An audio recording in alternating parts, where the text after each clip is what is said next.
Hello, everyone.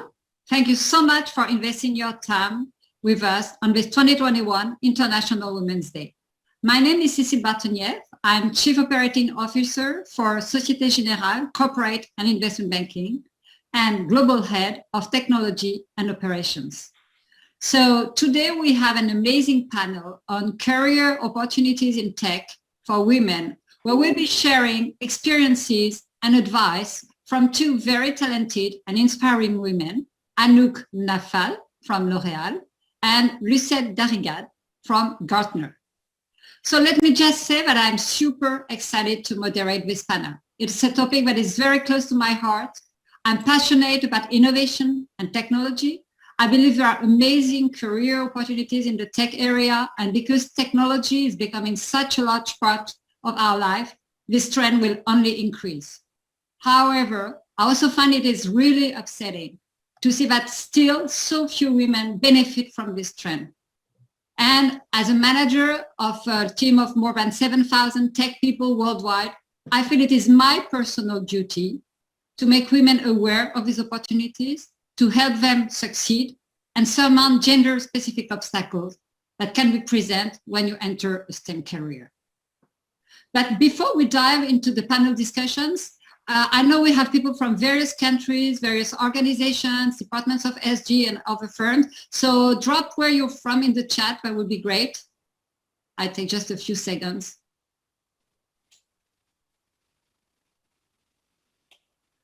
You can put your name in the, you can put your country in the chat. I don't know if it's clear or not. Doesn't seem to be working, so.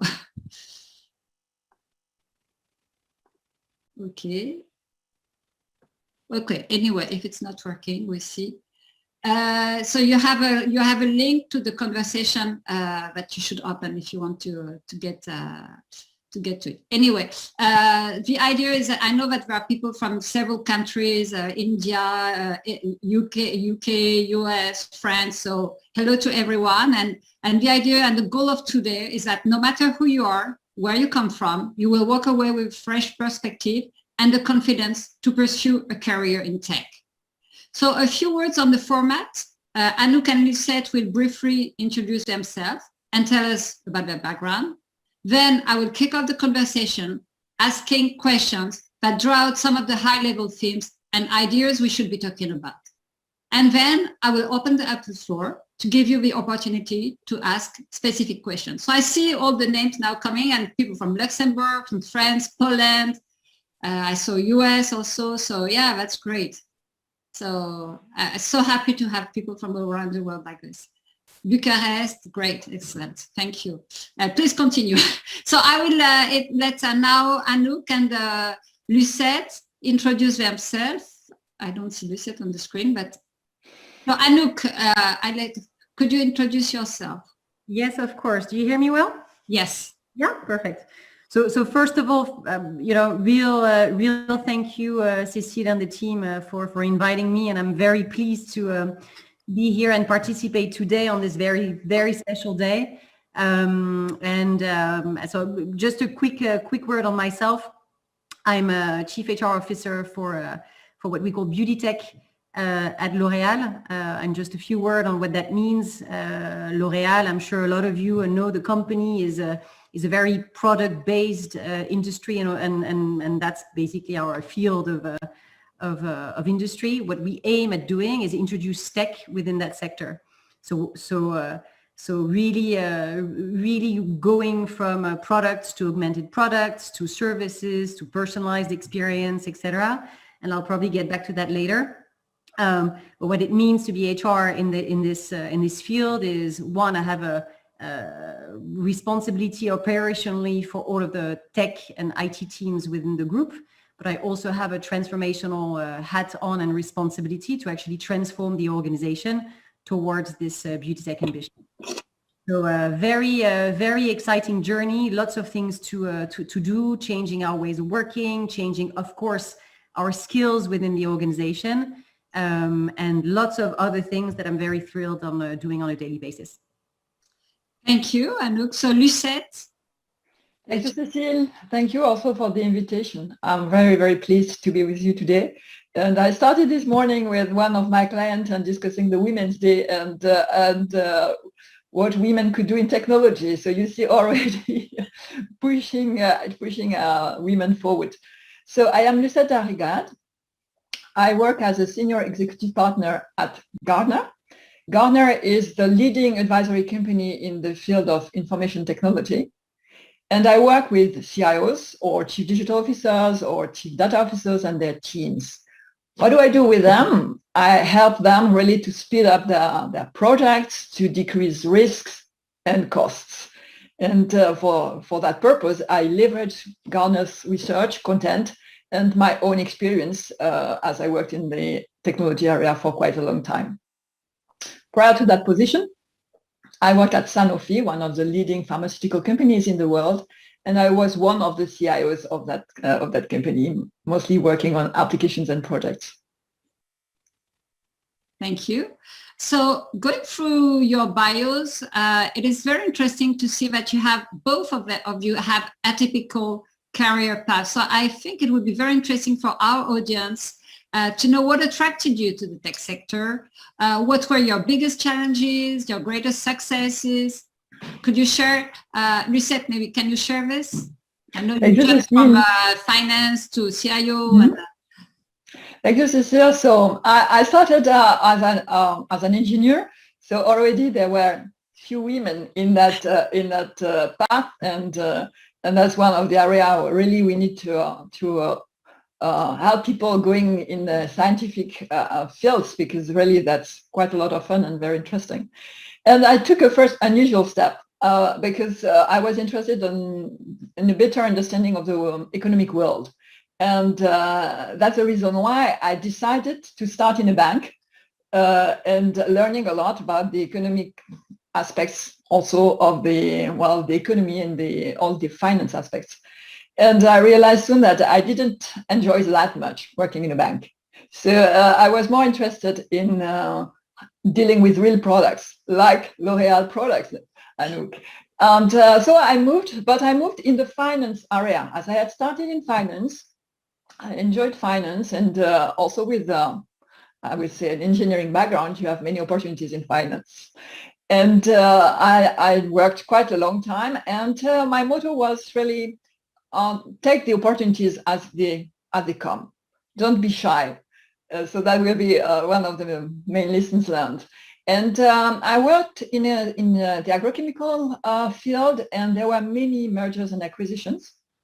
So a very strong focus on my career has been on building new organizations and having really many activities around change management, making sure that the teams could work together, insisting on diversity, not only gender, but also cultural background, different backgrounds that you have when you work when you work internationally, as many of you probably know.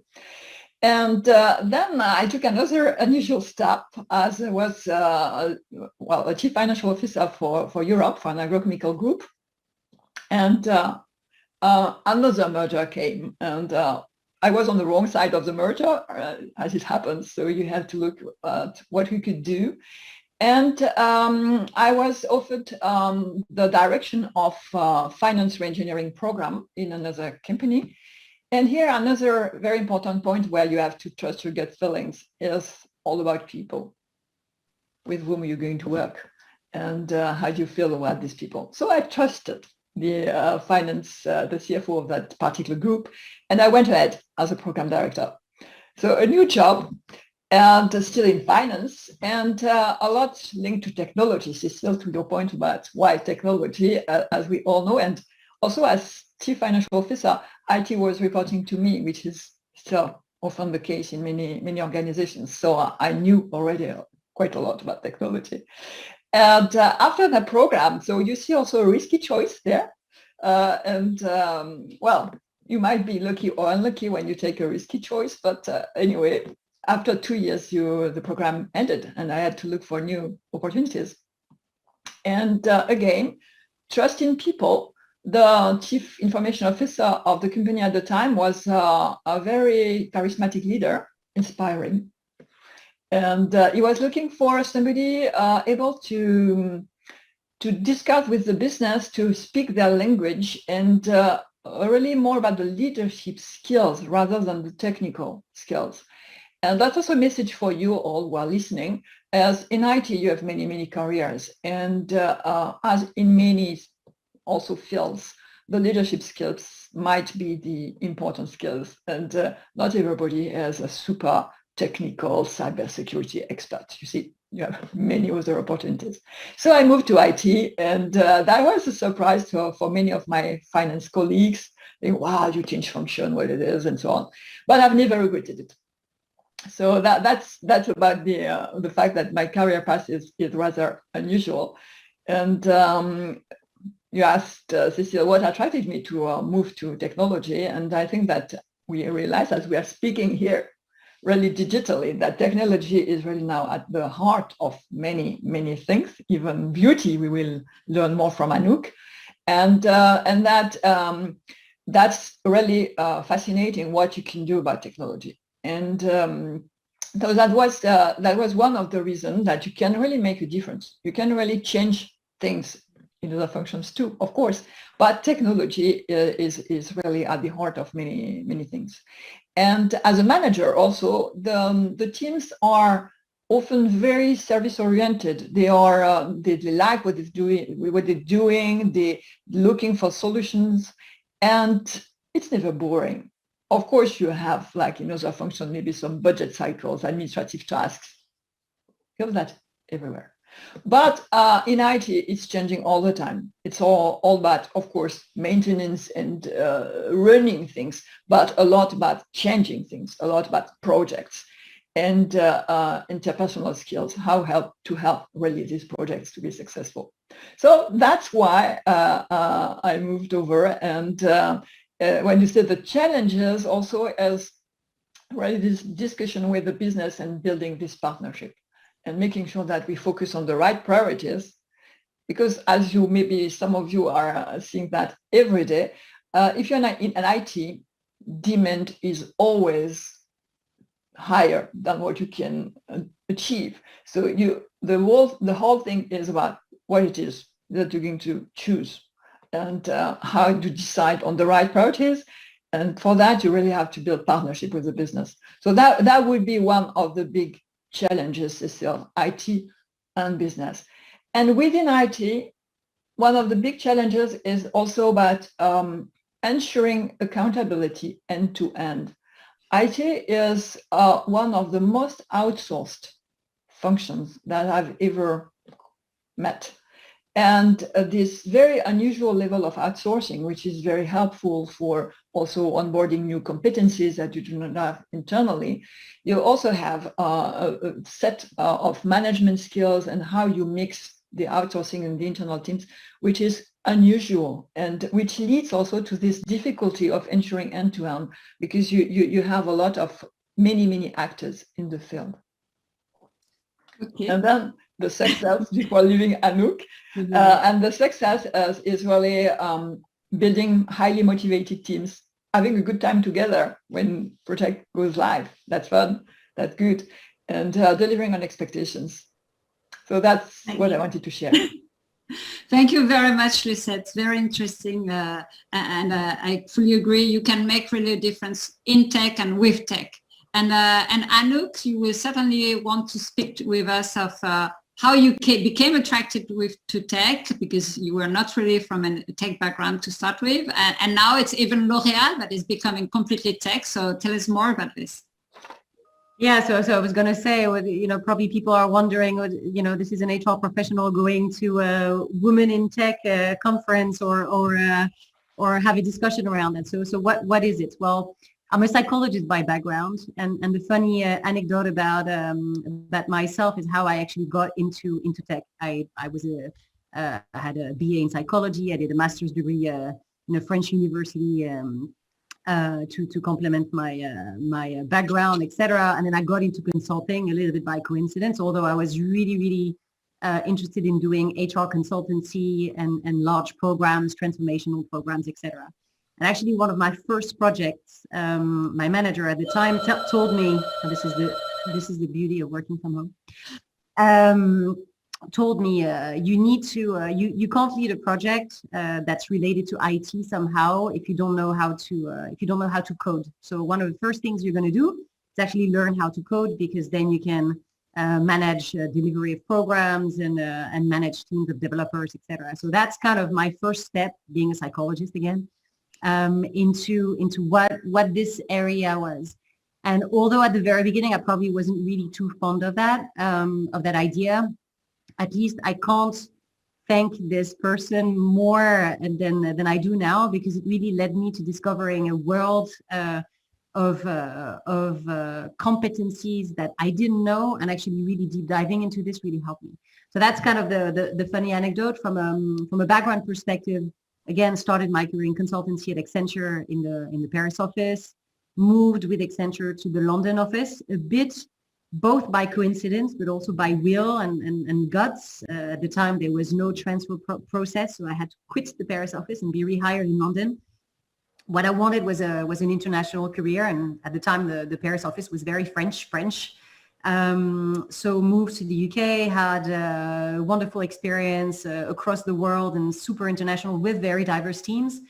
And then one of the partners that I was working with on a large transformation program asked me if I wanted to move to Amsterdam to jumpstart the HR practice that was barely existing at the time for the Benelux. So I took the opportunity, moved to Amsterdam, thought I didn't stay too long, but I actually ended up staying 12 years, of which many at Accenture. And then in 2014, I was like, okay, well, consulting is great, but I'd love to actually do the work myself. But then which sort of environments? I loved consulting for the pace, the constant change, the dynamic people, young people, great talent, etc. And I couldn't really see myself at any of my clients, for instance. So I took the time, and a bit randomly, through my network, I met with the CHRO of Booking.com in 2014. And when I had the conversation, he was actually looking for his HR director for the zone Europe, Middle East, and Africa. And I thought, wow, this is fantastic. This is actually giving me the opportunity to have this hands-on role, but at the same time, really stay in a company that's growing super fast. It was growing 30% year on year at the time, lots of challenges. And I loved my journey there. So I stayed there for 3 years. End of 2016, I had a call from Uber, who asked me if I wanted to do the same thing, BHR for the zone Europe, Middle East, and Africa as well. And for those of you that followed at the time, and very relevant when we're talking diversity and inclusion, when I had the call, Uber was not even yet into the crisis that it went through afterwards. And then it went through, and I was part of the company at the time, through series of cases that were like literally a bump, or how do you say that, surfacing constantly. Lots of challenges related to culture, related to the lack of diversity at the time, inclusion for sure, previous leadership, etc. I joined because I thought, as an HR professional, there's a world of opportunities to actually influence that type of organization and actually be part of that. And it was just fantastic, just seeing how very concrete initiatives on diversity and inclusion can change completely and radically an organization. So really like my close to 3 years there. Then for personal reasons, I wanted to relocate to France. Same thing. What kind of organization? I didn't want to go back into a very, very French environment. I wanted to keep again what I loved in the tech industry and etc. And then I thought, okay, I'll take my time and I'll start networking and see what sort of things come my way. I had a conversation with the CHRO of Loreal in the summer 2019, again, that I met through my network. And I went to this conversation honestly thinking, Loreal, okay, I mean, beautiful organization, love the products, but really, do I see myself in that type of organization? I don't think so. And I had this chat with Jean-Claude Legrand, and then he told me about beauty tech. No idea whatsoever that tech could actually be doing anything about beauty. You know, fintech, you know how tech can influence the world of, self-driving cars, you know how tech can influence lots of things, but beauty, had no idea. So I went online and started searching after that first conversation, and I thought, wow, this is just fascinating.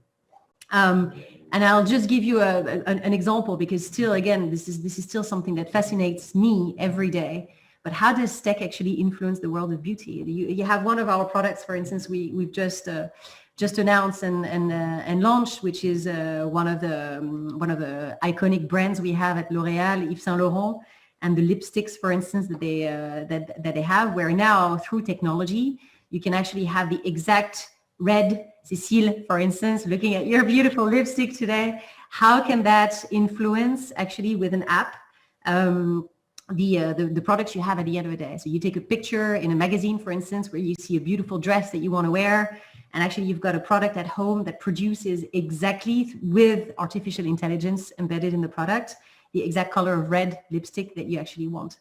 And I find those things just fascinating, and what it means for an overall organization to transform into being very, again, product focused, to being able to embed technology in everything it does, found fascinating. And what that means when you have technology embedded in your products, it means that you have a very solid IT organization that's behind that, to be able to produce data, to be able to secure your data, anything that has to do with cybersecurity, anything that has to do with infrastructure, enterprise architecture, et cetera, et cetera. So got really motivated by the challenge and decided to jump both feet into this adventure. So one of the things I'd say, and I'd echo for sure what Lucette said, if you think about, I don't know if my career is unusual or not unusual. What I know is that there's been opportunities along the way that I couldn't have foreseen up front. I tended, though, to be proactive in looking for those opportunities. So if I had one piece of advice, it certainly would be this, is, be curious, try to figure out what motivates you, look for your role models that will influence you and give you some energy and give you some ideas. Search for the random factor, but don't be too random either in just managing your opportunities and organizing them in a sort of deliberate way. So yeah, I mean, this is, I hope that answers your question, Cécile, but this is basically how I've been managing my career so far and where I am. Definitely. Thank you so much. Thank you to both of you. And I take from your both speeches, I think that the fact that tech is really embedded in everything we do, every business now, makes it completely different. And this is also mandatory, I would say, for whatever we want to do, and also creativity, innovation, etc. So it's International Women's Day today. So I have to ask you this question. Has gender been an issue at work for you? Anouk, would you like to start? Yeah, it's an interesting question, and we debated a little bit ahead of this round table and had the question. I had to think quite a bit about it. So first, from a professional standpoint, I'll take my HR hat on here. I mean, personally, I've always been in tech or related to tech from the very beginning of my career. And I see as an HR professional, again, that for sure tech is a domain worldwide where diversity is still a topic. If you take France only, we've got roughly 30% of women in that industry. So for sure, there's a lot to be done. If I think about my organization, Loreal, we have the benefit across the organization of actually having a pretty good gender balance for sure, but there's lots of things that we for sure continue to need to improve, despite some of the recognition that we get and all of the progress that we've done in the area of diversity at a European level and global level, and again, very especially in tech. So one of the things that we strongly believe in at L'Oréal is we also need to walk the talk. So it's a good thing to have opportunities to talk about, how diversity matters within an organization, but like, what do you really do? And not just your strategy or some of the things that you may have in your roadmap, but what is it that you really do? And it's not just the figures, because the figures do matter to a certain extent, but it's not just enough. So, if I think about, again, L'Oréal and some of the examples we've made really bold statements, and actually pretty recently still, we've nominated Barbara Lavernos as Deputy CEO that will take on her new role in the next coming months, but also has been changing roles over the last few months, where she leads now technology, but also research and innovation. So we've created this big pool of resources that work hand in hand from a R&D standpoint and tech. And of course, there's lots of things that we can learn from each other. We're just elevating this function to the number 2 of the organization means something, and it's a woman, and it means something too. And then we have, for instance, another of our strong women that's taken on new functions as the Chief Diversity and Analytics Officer of the group. It's a function that reports into the COMEX. So that's also just a token of how serious we take tech in terms of where we actually position it in the organization. And of course, again, the fact that it's a woman also means something. So it's walking the talk, if I can say it like that. So now, if I answer more personally, has diversity been an issue for me? I wouldn't say that necessarily diversity has been an issue, but probably more the question of inclusiveness. And if I think about some of my experiences, not that I had to necessarily fight for myself, or I thankfully never had to experience that. But I remember, again, especially when my kids were very young, they still are very young. But I had to, you have sleepless nights, you have lots of things to do, especially when you have a job where you travel quite a bit. When you're home, you want to be with your kids and you don't want to come home when they're in bed. And every now and then just explaining to people again, hey, this is what I'm going through, this is what I'm experiencing, makes a lot of sense. And the thing is, you shouldn't be shy of talking about those things, because people don't necessarily mean bad by forgetting that you have those circumstances at home, and just forget in a work environment. And so, again, this is probably a piece of advice, but people will make space for you if you make space for yourself first. So know your priorities, know what matters to you. And again, this is a very personal experience, but things happen when you actually dare to also talk and dare to respect your own self, so that people can respect you in exchange. So again, this is very, very personal, but I think this is something that really has always helped me. Being true to myself, knowing what is important, knowing where I put my priorities, not compromising on that, being very direct about it, and it works. Thank you, Anouk. I guess a lot of takeaway for people listening to us. So, Lucette, on your side, how did you manage this?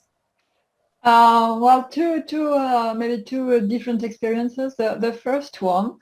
As I started, I did experience some, unpleasant moments with remarks which were not the right ones. As I have a strong personality, I managed that, and that stopped. But that was really unpleasant. But afterwards, it didn't happen again. Something I want really to share why gender was important for me is that I changed my mind. And that's one of the important points also, that to keep this open mindset. Because as I was successful, I was thinking that, being a woman is not something that would require a specific attention, or from the manager's side, or, it could happen. You could say it because it happened to me. So what was the problem? And I really realized that I wanted to do more, because, of course, you can tell me, this is really kind of archetypes that women are this and men are that. And yes, but culturally, this happens. And although you have to be careful with archetypes, I realized that in many cases, when we were discussing performance objectives, women would be more kind of a position of explaining what they had done well, yes, but not so much, rather explaining what they could do differently, what they could do better. And which means that if you don't pay attention, at the end of the discussion, you will end up having the mindset, oh yes, they did that very well, but she mentioned this and that she could have done better. And men are not, again, archetype, I know, but many would insist on what they've done well and not so much on what they could improve. And it would rather be my job as a manager to push the point and to say, oh, look, you could really improve in that particular area. And so I said, well, first to myself, of course, but also to my managers, to pay a special attention on these stereotypes and I would say these biases that we have. Even if you were listening in good faith, of course you listen in good faith, but what your brain is going to remember is, oh, well, they spoke a lot about what they could do better. And so really, I also looked at specific trainings for women about leadership and also some trainings about how to speak publicly and using improvisation techniques, for example. And I thought that was really necessary to promote actively women and to help them. Because even as a female manager, well, I was just listening to what they're telling me without just having this in mind, this filter. Yeah, but there is a bias in the way they speak. So I would say that really something to pay attention to. And also, I think that mentoring programs are very useful and they can help a lot. And as you mentioned, Cécile, yourself being a role model in Societe Generale, so having these role models, but also having this mentoring, which can be done by men, by the way, it doesn't matter. But the mentoring about also what Anouk said, dare be yourself, make sure you value what you're doing, and as managers, really encourage women. Yes, you can do it. There is no reason that you would not move forward. You don't need to tick all the must-have for a job. If you want to apply. Many men do not hesitate. Women have this kind of, oh, I want to be perfect. And I like very much, I think it was a French woman, a very famous French woman, was Françoise Giroud, I think, who said that we would have really fairness between men and women when a non-competent woman would be at the head of something. And I like that very much because it's this trend that we have that we want to be perfect. And yes, that's good to be perfect or to target perfection. But as you know, perfection, nobody's perfect. So just as Anouk said, I would say, dare it. There is no reason why you cannot achieve it. Thank you, Lucette. Thank you, Anouk. I know we have a lot of questions, so we will try to be very short on our answers for the very last one. Maybe just on my side, I would share a few words on the gender issue. I would say that gender issue has been an issue for me at several points in my career. I had to overcome some a priori resistance from people who thought that women could not lead certain type of jobs. And so many times I was the first woman to hold a specific position. So there was some kind of anxiety. I had to demonstrate that I was able to deliver the same thing as a man. I emerged successful. However, even if as I rose through the ranks in my career, I still found that being a woman was still an issue for some. So, well, today gender is no longer an issue for me, definitely. But I'm very conscious that it is still an issue for many, and that's also why I engage so much into this kind of program. So just to wrap up in a few minutes, the tech sector is booming. However, very few women still enter the market. You said it is between 25% max, yeah, let's say 25. Could you share with us and with the audience why they should join IT? What is so amazing in IT? Lucette, do you want to start? You have just 1 or 2 minutes. Yeah, well, very briefly. So as we said since the beginning of this session, as you have many opportunities. You have a huge variety of jobs, from very technical ones, if you enjoy technical areas, but also a lot to do with leadership, with project management, with many different aspects. So that's one of the really what is attractive in that particular field. And also you will find IT everywhere. So you can move across from one industry to another one. You can go to government type services. You can go to all type of activities. IT is everywhere. So this is really something where you can find many opportunities. Thank you. And Anouk, on your side, what would you do to sell IT or technology careers? Well, I would say I would say one thing, which is about the people to start with. Love the environment personally. With on the one hand, very young, dynamic, super creative people. On the other hand, I love the knowledge sharing that there is within IT, much more so than any other place in the in any organization, around knowledge sharing, different generations working together, project mode, etc. What I find in IT, again, more so than other functions, is that there's probably less hierarchy than in other businesses. It's a lot more informal, and I really like and value that personally. What I like also within IT is to be just in the midst of innovation.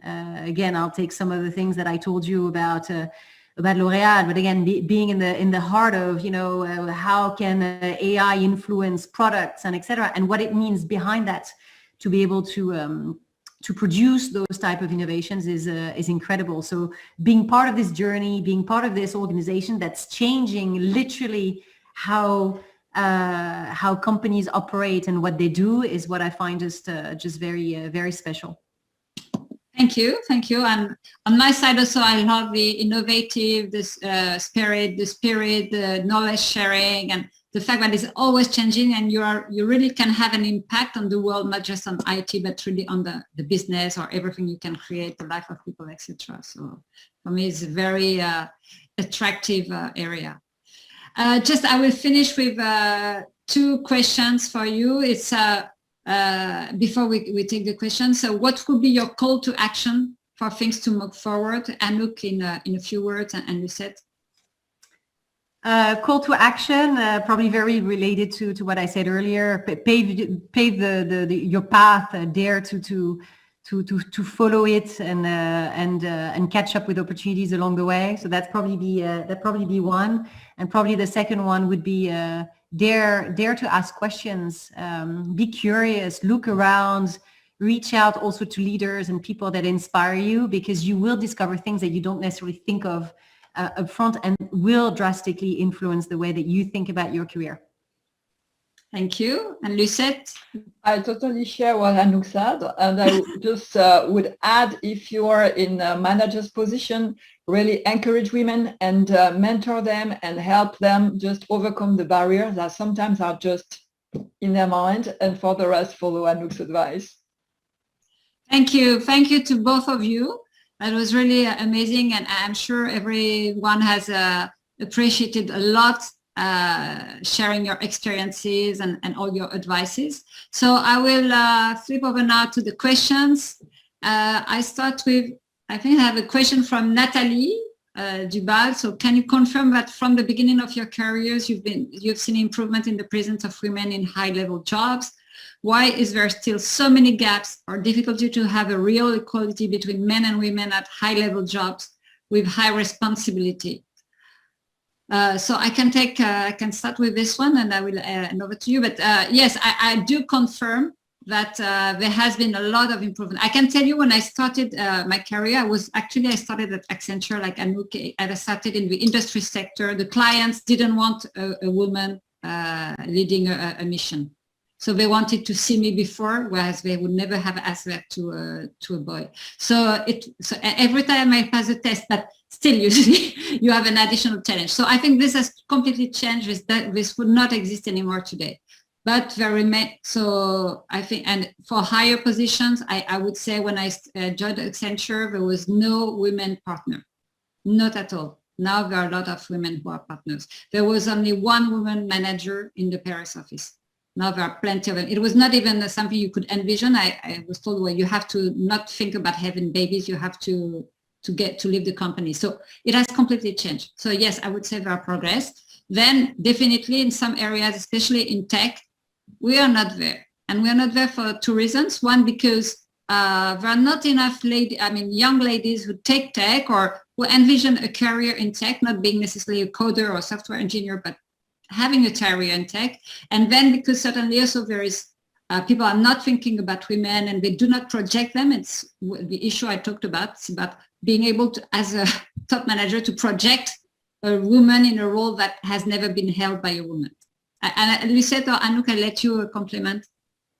Yeah, I would just add one thing maybe to this is also actually not even related to women, but related to tech. There's also something around, it's rare to think when you think about any organization, and if you look at backgrounds of certain execs, for instance, in positions, very rarely you see some of the execs that actually come from tech. And there's something about the career path too. So while it may be just very natural, for instance, to have a leader that has a background in finance, that has a background in sales or et cetera, to actually become VP in an organization, for instance, you wouldn't necessarily see tech as something that actually is enough, I would say, part of what can be the career paths. And I think we all have a responsibility there, again, regardless of our gender, to actually make sure that we evolve this as well for our organizations. Okay, so maybe Lucette, I asked you another question from Bala, who is from India, I guess, or very impressive viewpoints. Anouk and Lucette, what is the best advice you would give to men to create and promote a more inclusive environment?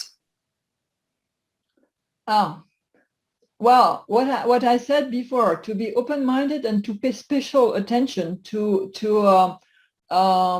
this posture of not, again, all women, yeah, just be careful about that, of many women who are just not maybe who don't dare be assertive enough, and you can do it. So this mentoring, this and also, as Cécile said, making sure that you push people. What I said about women too, that they will not necessarily apply to jobs if they think that they don't fit exactly the bill. So maybe pushing in talent management process, making sure that, well, if they don't apply, you go and ask them, why have you not applied?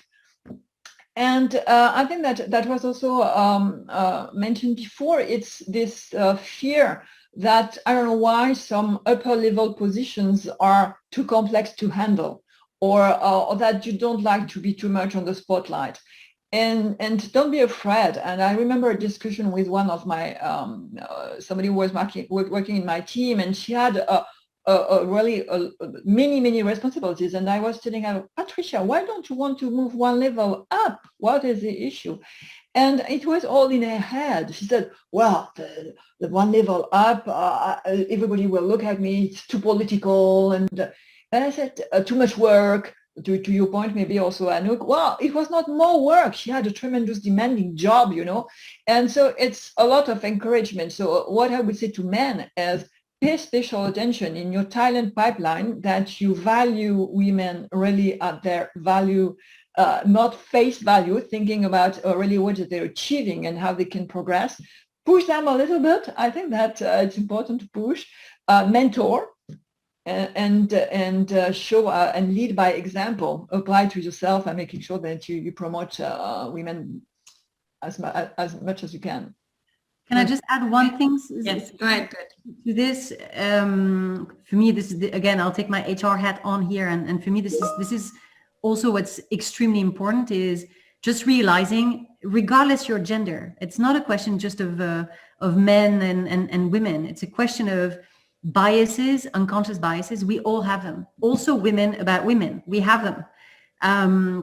And so just realizing that this is the case, and how, because you can set up all sort of nice programs and etc. If biases, or you can even set up, and you see companies do this, set up quotas and etc. Trying to push. That won't work unless you really change mindsets and you really help people realizing how, again, biases have creeped into their ways of thinking. And so again, we all have a role to play there. Just push your HR, push your organization, push your management, push your peers, but talk about it. Try to create also groups within organizations where you can discuss that, because this will also be power for the organization that can help hearing out what you may have as problems, as challenges, and etc., and just help realize again that there is something that needs to be taken into consideration. Okay, thank you. So Anouk, I will turn to you again with a question from Soraya Madawi. How did you manage to reconcile family life and your professional career? You talked about that a bit. What are the blocking points on which you had to give up, or on which you had to give up on both sides? I love that question, actually, and again, this is so thanks for asking. For me, this is very personal. I think there is a moment also where, and I'll go back to what I said, know what you want, know what your priorities. I wanted to have a career. I was ambitious, but I also wanted to be a mom. And for me, that was extremely important. And that was part of fulfillment in general. And that's my choice. And I thought that I needed to be perfect at one and perfect at the other. And my bar of expectations and etc. towards my own self was extremely important. Again, have a good job and be successful, but also as a mom, being with my children, being able to cook homemade food, being able to, whatever it is that you can think about, being there, always there to give them this and this and that. And at some point, it's also a question of sort of reality check. What is it that within everything that I consider as being important for me, what is it that I need to prioritize, that it actually makes sense as a whole? So it's not a question of choosing, left professional life and right personal life. It's also a question of being able to understand your own self and what matters and what are the bricks that are technically unbreakable or not. So, and I realized that, and at some point I was like, okay, well, maybe it's my reality and my fit of both needs to be done to something that is very special to me and personal, rather than trying to, looking at this person and feeling inspired when actually you don't know the reality of what they live in on the side. And I'll give you just one anecdote super quickly. I was the day I realized that was the day that I was extremely inspired by one of the person that I was working with, a super successful woman. And one day I go and work at her house for whatever reason. And, she was always beautiful, always extremely well-dressed, super successful, etc. 3 kids. This was my ambition at the time. I want to be that kind of person. And then I go to her house and then I figure out she's got 2 au pairs working full time for her. And I'm like, oh, okay. Again, I'm not judgmental, but this was not my own personal ideal. And I thought, no, okay. So what are the choices that you make so that it fits for you? And if that's not your ideal, how do you actually make it work? But there's compromises for sure. I fully agree. I think there are compromises, and maybe because I'm a bit older, I can say that when I started working, it was not so obvious you could do both. And actually, yes, you can. And you should be very confident that anyway, you will find some kind of balance. I mean, you will have to adjust over your career, but go for it because there are possibilities. And it's not because you're doing well your job that your family is not going well or vice versa. It's much more complex than that. So I would say take the chance. So I have a question here. How many years from Jérôme Régnier, how many years to reach the gender balance for exec positions? Is positive discrimination a solution to speed up balancing? I saw that there was something very similar from Michelle, who said it's changed a lot since she started in 1982 in IT, but still a long way to go. So Lucette, do you want to take this one? Well, I think that we touched on it Yes. already, and that there is no easy answer. I think if there was one, Anouk mentioned proactive quotas, and well, the French government is active in that area. And as I said, I changed my mind over time to think that proactive and Anouk, that could be a point we discuss further one day. I think that's really useful. But I don't see any short-term complete balance, because, as we've said, particularly in tech, the pipeline of talents is still unbalanced. And I think that it's really many actions like encouraging. It starts really at school. And we all know that, for example, in France, girls are more successful, I will come to that, than boys. But then afterwards, why don't they choose scientific studies? That's a big question. I don't know why. I don't know what is preventing them, the ideas they have.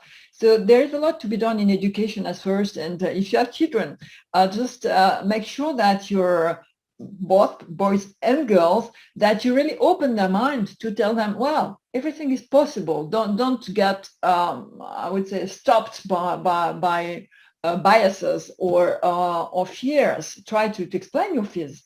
It can be done. So it's a long way. And as Cécile mentioned, it changed a lot. It changed a lot in the past 20 years, for sure, already.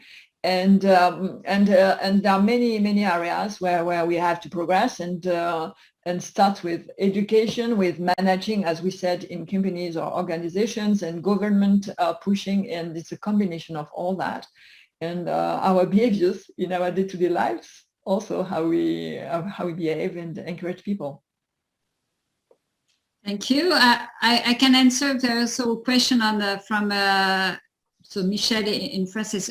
How long do you think it will take to have women leading the business? Because it's true that at SG maybe we have less women leading business. And are you in favor of quotas? I would say yes, I am now in favor of quotas. I was not in favor of quotas when I started in my career. I thought this was something like, don't need that. But now I believe this is the right way to go. And actually, just because it makes you think, it forces you to think about women profile and that more diversity, all of a sudden things change. So I hope that by 2025 at SG we expect to have 30% women in top leading positions. I hope we reach almost the 50% by 2030, but I don't. It's not so easy. But definitely that would be the case. And it's not also we have to extend this. It's not just about women diversity, but it's also about global diversity. But maybe Anouk, you can also. I think Loreal is already much more advanced on that, so you can. Yeah. So but for me, I mean, again, there's very various opinions on this quota topic. So it's not that for instance, I don't think that quotas are necessarily bad to figure out again what is there in your organization. What I'm fearful about quotas of is also the counterproductive effect that it may have also on some women, because this is also something that you see in organizations. It depends what you do with this. Maybe this is a better way of doing it. But what you need to make sure as an organization and as leadership in any organization is that you don't make women feel or question whether they actually get jobs just because. And so this is such a thin line not to cross between how do you push something that absolutely needs to change and needs to progress, but also making sure that, again, women feel that they get their jobs because they've got the competencies and not just because they're women. And so I'll go back to what I said, beyond quotas, beyond anything else, what really matters is consciousness about biases and making sure that, again, there is progress made within organizations of men and women around diversity in general, particularly on gender. Thank you. A question from someone from my team, actually. At your level, personally, do you feel you do more for women than your male colleagues? So I guess it's a question for me, but I will share it with you. So I don't know if I do more than my male colleagues. I know that I care a lot and that I make sure that there is women get their opportunity, get their change, they get exposure, that we have a right balance, or as much as we can. Let's say in the ExCo, we are one of the most feminine ExCo, even if we are managing tech, and it's something that is very important to me. So yes, I try to do. Maybe I think more about it. Let's say first time. But I think now when I saw all the wishes for the IWD, and I think it's things are changing in the mind of people. So of my male colleagues, and they're also very supportive. So I should thank them for that. Lucette, do you think you're doing better than your male colleague? I think it's a good question. I will ask them. Because the way I work now in my current job is I work with my clients, and my colleagues are working with their clients. So it's quite seldom that we operate together on such topics, I would say. What you can be sure I do is that I regularly challenge my, particularly the CIOs or the CDOs, on how the teams, particularly the leadership teams, are evolving. And but also I want to say that many of them are paying attention to that. They're belonging maybe to organizations which are already quite aware of the topic. And but some of them are, it's not really, their companies are not really proactive on the topic. So when they're looking for new positions, well, look at your, because, well, honestly, the leadership teams I'm working with, they are, well, 80% male, 80%, I would say. So yes, I do challenge them. And to start also quite early on in the talent pipeline, how you really foster to grow your talent pipe, also to make sure that you have good candidates. Because there was a nomination just in one of my clients just the other day, and he was quite disappointed because he was also not only challenged by me but by his boss, and he said we could not find, because it has to fit anyway a little bit the bill. Nevertheless, to your point, Anouk, the person has to be promoted also, that to feel that they are the right person for the job. They just could not find. It was in more technical job, infrastructure kind of job. No way they could find a woman candidate. So they were sad about it, but. Okay, a question for you, maybe Anouk as an HR. Virginie from France, do you think that women are usually more severe managers than men? And in the Virginie saying, in my experience, it seems so. What is your view, and what is an HR view on that? I think this is a bias. No, really, this is something that we need to. It's all of those, and again, with all due respect, and I hear the comment. There's all of those things that you hear about, either again men or women, and as soon as you start putting stickers and making assumptions on things, this is where you really need to fight for that. And again, are women more severe managers? Are women in general more or less good at communication than men? Are women less charismatic than women? It's all of those things that you really need to fight for. And I'll go back again to what I said. What matters is making sure that biases don't creep into your process. If you've got really clear processes and are very diligent about that, and it's not easy, on your recruiting process, on what Lucette just mentioned around talent management, how do you make sure that you make unbiased decision on promotions, moves, mobility, et cetera, you do get to a place which is very different. And again, forcing, and I think it's very important, because we talk about diversity and we talk less about inclusion, but it's just, or even more so important, making an organization as diverse. Imagine a world where there's like 50-50 male and female leaders in an organization, where you have not tackled the topic of inclusiveness. This is failing. And there's many organizations that see that. They really try to push. And then you've got a problem, because you've got, nearly as many people that you recruit that are male and female, for instance, but you lose many more female because you don't actually create an inclusive workspace where anybody can be their own selves. So this is just as important, and even more so important. Okay, so thank you. So I think I have to close the session. Just 2 comments. So a comment from Eve: I think it's a good idea to have space to discuss issues that can be met by us as women within SG. Thank you, Anouk, for this proposition. So let's continue on that. And also feedback from Emily: thank you for the quality sharing. and there are questions around how to make sure we're not too community oriented. But anyway, it's 59, so we will have to close. So thank you so much, Anouk. Thank you, Lucette. Thank you to all of you who participated to this live talk. It was a great, great pleasure. And as I told you, it's a topic that is very close to my heart. So I hope we will continue this type of conversations. We can continue on LinkedIn, of course. You will receive the link, or you should have it pretty soon. So thank you all. Thank you very much, and have a good day. Bye. Bye. Thank you to you, Cécile. Bye. Bye. Bye. Bye. Bye.